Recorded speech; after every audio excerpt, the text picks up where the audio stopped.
படம் பண்ணி இந்த 3 நாள்ல வந்து நாங்கள் பட்ட கஷ்டம் வந்து அது என்ன சொல்றதுனே தெரியல. ஏன்னா நான் சாதாரண ஆளு, காமன் மேனு. இவரு ஒரு சாதாரண டேரக்டரு, அவர் புது ப்ரொடியூசரு. ஒரு படத்தை எடுத்து வந்து கமலஹாசன் தேட்டரில் வந்து ஃபர்ஸ்ட் ஷோ போடும்போதே வந்து ஃபுல்லாகுமா அப்படின்னு தான் எல்லாருமே கலாச்சாங்க.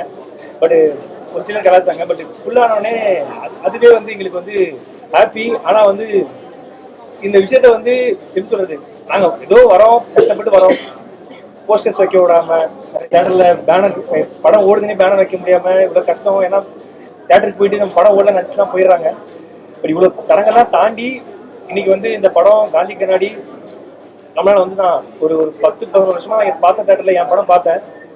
அது பார்த்ததெல்லாம் தாண்டி நான் கீழே டிக்கெட்டே புக் பண்ணல. சரி முதல்ல நம்ம யாருக்கா ஃபேமிலிக்கு ஒரு 30 டிக்கெட் எடுத்துடலாம் அப்படின்னு சொல்லி நான் பார்த்தா விஷ்ணு ஃபோன் பண்ண அப்படி ஹவுஸ்ஃபுல்லு படம், வந்து ஷோவுக்கு டிக்கெட் இல்லாம போறாங்க அப்படின்னு சொல்லி சொன்னாரு.